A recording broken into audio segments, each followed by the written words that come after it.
What if I told you that everything you thought you knew about bamboo might actually be wrong? There is too much negativity and too much poor information and certainly too much fear about growing bamboo and including it in your garden. We have some wonderful bamboos in our garden and it is my favourite plant by far. It's just so fantastic. And I want to share with you today 5 facts about bamboo that might help change your mind or just encourage you that it's not such a bad plant to grow in your garden. First off, it's not a tree, it's a grass. It's the tallest growing grass in the world. It's a cousin to the grass on your lawn or to the wheat that grows that produces flour to bake your bread.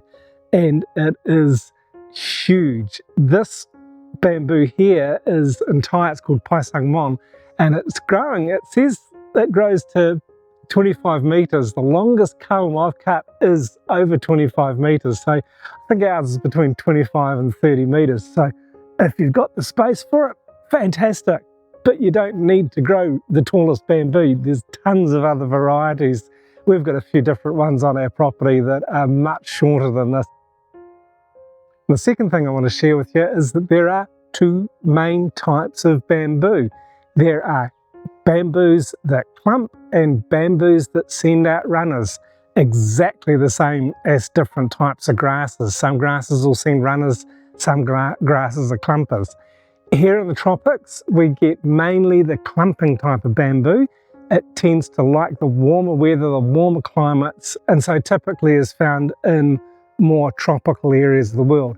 The running types of bamboo are quite different. These have a different type of rhizome under the ground that sends out long runners that can go for many metres away from the parent culm.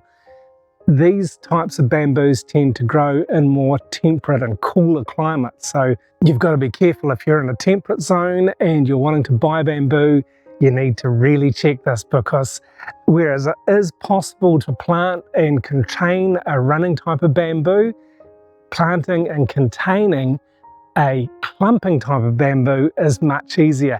Let me show you what I mean. So this is our Pai Sang Mon bamboo, and these are some of the new shoots that are coming out this year, and you can see how close they are to the main culms. This is a culm that came out last year, and it's just right close. So this type of bamboo has a huge rhizome underneath, and when the new growth comes, it's coming out very, very close to the mother clump, to the parent clump. So it's not spreading out, it's not invasive, it's not aggressive, and it is actually really easy to maintain. Some of these ones, there's a little shoot coming out here that's sort of going to encroach on our driveway. I'll come along and trim that off and we'll eat this. It's delicious when they're this small. This one here is a little bit big and it's not going to come onto the driveway, so I'll leave it be, it can stay there.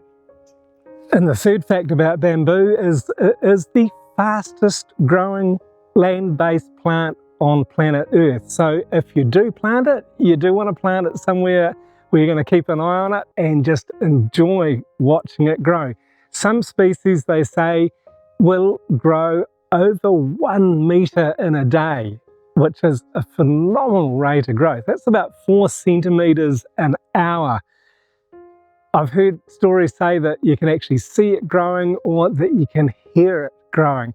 Not every type of bamboo does grow that quickly, but it's quite fascinating how it does grow, because once the shoot starts coming up, it will not get any thicker, and once it's reached its full height, it's not going to get any taller, because the cells don't reproduce so much as they just expand. So when the new culm comes out of the rhizome, it's got all of the cells that it's going to need to reach its full height. So it's a pretty interesting plant. When you cut a tree down, you can count the rings in the tree growth to see how old it is.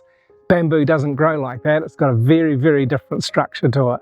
And so once it's reached full height, it's not going to get any taller, it's not going to get any thicker. It will produce branches and it will produce leaves, and it will reach its full height within the first season, within usually a couple of months of the sprout coming out. So these young sprouts that are coming out now, within a couple of months, will be 20 metres, 25 metres, maybe 30 metres tall. And quite often at Suan Sook Homestay, when we've had guests coming in, they'll ask us about the bamboo. People will marvel about it. They'll come down the driveway and just enjoy it and look at it, but most of them will have a concern, oh, isn't it dangerous to have in your garden? Isn't it invasive? And I'm happy to point out to them, to show them how the young culms have always just come close to the existing ones, and this clumping type of bamboo, it's never a problem. It's always easy. And I love it when people come and ask about our garden, come and ask about our bamboo in particular. I'm more than happy to share what I know and encourage people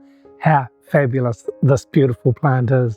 And another interesting fact about bamboo is that some varieties have a higher tensile strength than some steel. This is an often quoted fact, and it can be often quoted not quite as correctly as it really is. Not all bamboo is stronger than all steel, and it's not stronger in every way. It's got a higher tensile strength, so it can be bent and stretched more readily than some forms of steel. Different grades of steel are going to be stronger for sure, but bamboo is incredibly strong and incredibly flexible. And this is due to it having a hollowness. The bamboo is usually hollow in the center. Our Pai Sang Mon bamboo is solid at the base, but hollows out fairly soon. And this gives it a flexibility and a beauty that is incredible. When the wind blows here, it sways and moves, and no matter how strong the wind is, and we get some good strong storms down here, the bamboo doesn't break. It just bends and sways and dances, and it's a delight to see. And bamboo does deteriorate more quickly than steel. It gets eaten by bugs. It can rot when especially if it's in the ground. And yeah, once it's cut, it'll be deteriorating over time. Doesn't mean that we still can't make good use of it, particularly in the garden. And the fifth thing about bamboo that I want to share with you today is that it is one of the plants on the planet that puts more oxygen back into the atmosphere than most trees do. For an equivalent amount of biomass, bamboo will put up to 35% more oxygen back into the atmosphere than hardwood trees will do. And this is because it photosynthesizes so quickly, it grows so quickly, it produces a ton of leaves, and all of this photosynthesis action is converting sugars so it can grow, but it's also putting oxygen that we enjoy to breathe back into the atmosphere. So it's doing a lot of good for the atmosphere. And certainly planting bamboo in bulk and mass and huge groves of it can have a significant impact on climate change because it's putting so much oxygen back into the atmosphere. Bamboo will come to its full height in one season. It takes 3 to 5 years to mature and become hard, and during this time it's producing more biomass and therefore more oxygen. But by comparison, planting trees, most trees are going to take a significant longer period of time to reach that full maturity and produce the same volume of oxygen that bamboo can produce in a very short space of time. And so there's 5 fun facts about bamboo that you may not have known. And I want to ask you, did you know these things before, or were you somebody that had a negative impression of bamboo and that was maybe somewhat fearful of it invading your garden? All it takes is a little bit of knowledge, a little bit of research, and you can find out what type of bamboo is best to grow in your garden.